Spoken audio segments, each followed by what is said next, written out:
guys, so today I'm going to attempt my first paranormal mystery and makeup. And before you guys say anything, yes, this is based off of Bailey Sarian's murder mystery and makeup. So no negative Nancy's here.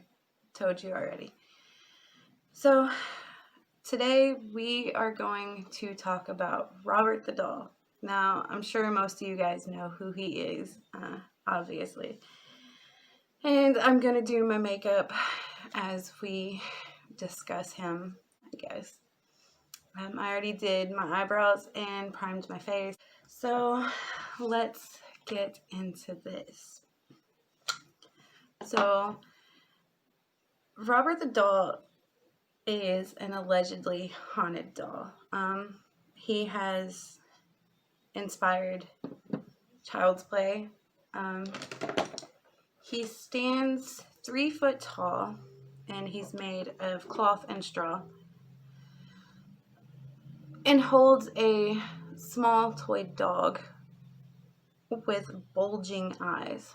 So there's a lot of controversy as to how Eugene Otto, we'll call him Gene for short, acquired this doll. Some claim that his grandfather gave it to him as a birthday present after he went on a trip to Germany, and others claim it was a much more sinister story.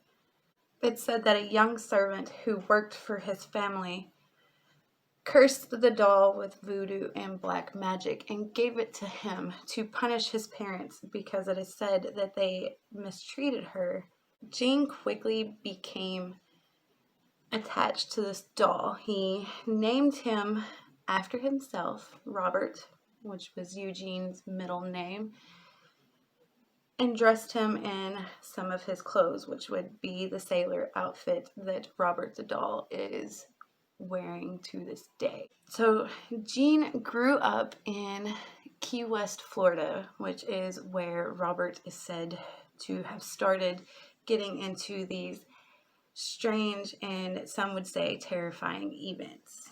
Eugene awoke one night to find Robert sitting on the edge of his bed just staring at him while he was sleeping.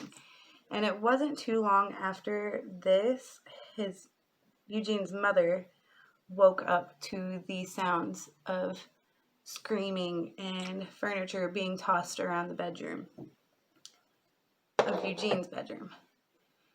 She ran down the hall, and once she was actually able to get this door unlocked, she found her son, Eugene, just sitting on his bed crying, and the room was just in shambles.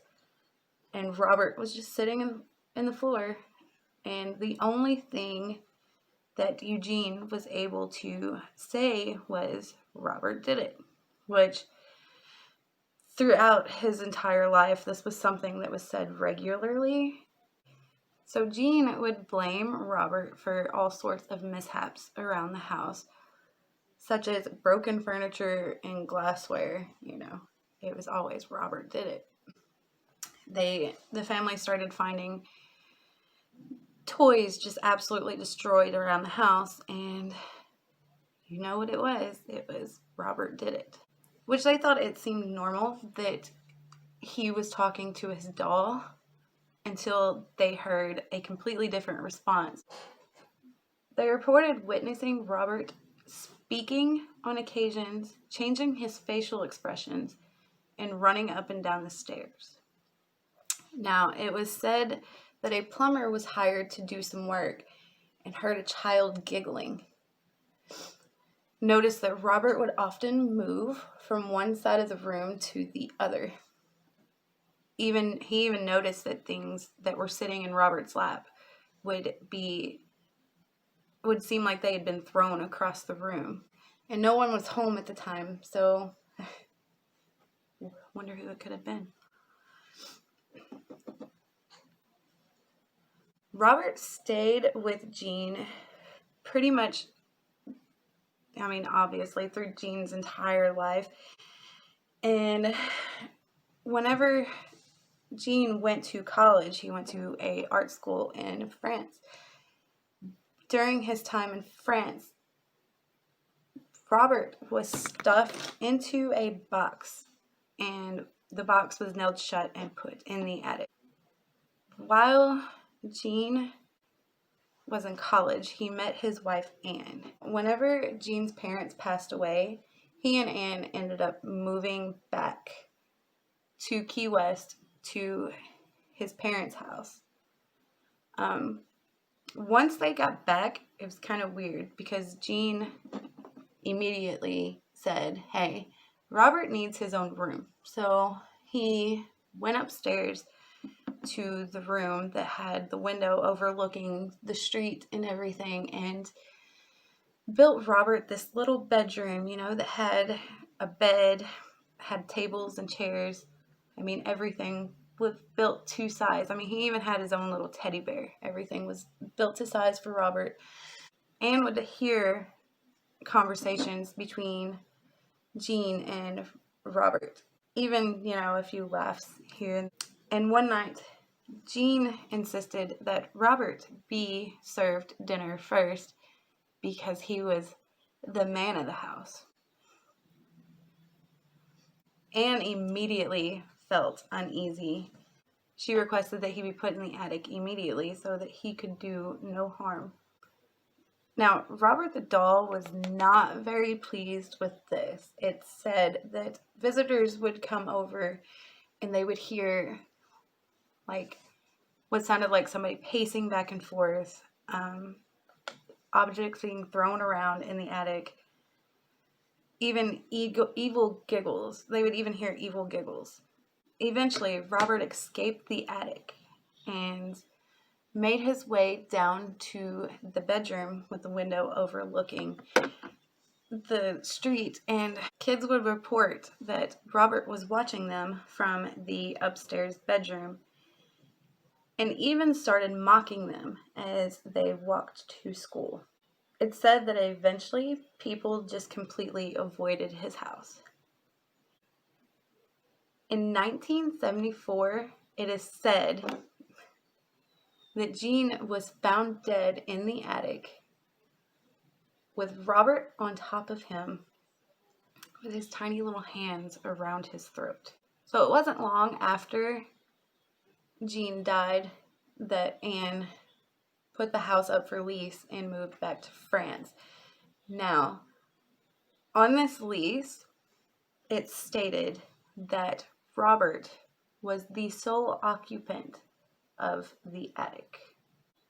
It was reported that the new owner's daughter was ecstatic to find Robert, but that quickly ended whenever she told her parents that Robert the doll was in fact alive and he wanted to harm her. Even one night, the new owners woke up to Robert sitting on the edge of their bed, sitting atop a kitchen knife. They finally gave him to the East Martello Museum there in Key West, which whenever he was donated to them, the staff was like, "This is all nonsense. There's no way that this doll is haunted." Well, that quickly changed.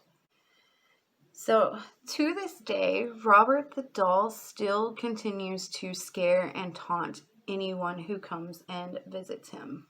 It's said that misfortune is to befall on anyone who disrespects him. It is believed that Robert the doll has caused car accidents, broken bones, illnesses, job loss, and even divorce. To this day, he currently sits in a glass case. Now, this glass case has a sign next to it that says, "Do not photograph." And around this sign is different letters.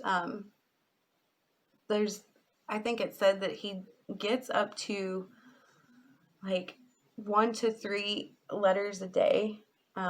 Just people asking Robert the doll for advice or just to curse someone who has wronged them. He's even received some that are them asking Robert for forgiveness, because there are people who have been cursed for taking Robert's photograph without asking for permission first. Other people have claimed that they'll go to take a picture of Robert and their camera will start malfunctioning or stop working completely, but once they leave the museum, it starts working again. Now, to this day, visitors will come in and see Robert, and some people will even leave him little gifts, like people have left him candy, money.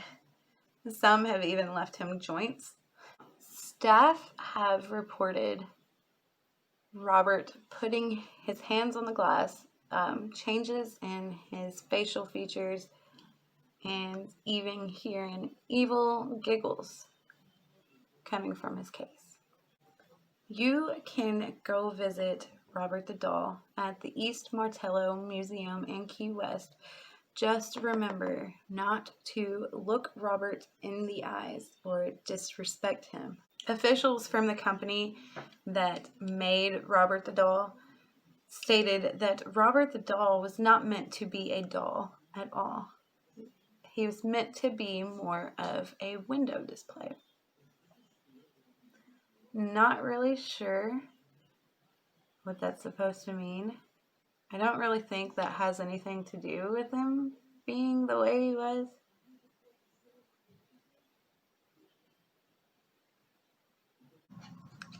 So as my setting spray dries, I am going to read you a couple of the letters that Robert has received. Now, it said that he has received a total of 1,000 letters. It says, "Dear Robert, I want to express my deep regret for the things I said while I was visiting with you, along with taking your picture without asking. Before meeting you, my life was going along okay. Since meeting you, life has gotten very hard for me. I would very much appreciate if you release me of this curse you have on me so I can get on with my life. Thank you so much." Another part of a letter says, "Please find it in your heart to forgive me, Robert. Please make this stop." It's hard to believe that this doll could hold so much power, especially after 117 years. And I still don't get it. If it was a voodoo queen that cursed him, you would think that it would have stopped immediately after his parents passed. But who knows? So that is it for Robert the Doll. This is my first one, so obviously I was a little nervous. So just let me know what I can do to improve things. If I should continue doing this, I don't know. I don't know what I'm doing just yet. I'm working on it. If there's any stories that you guys would like to hear, just comment below and let me know. But until then, continue to wear your mask. Stay safe, stay healthy, and I'll see you guys next time.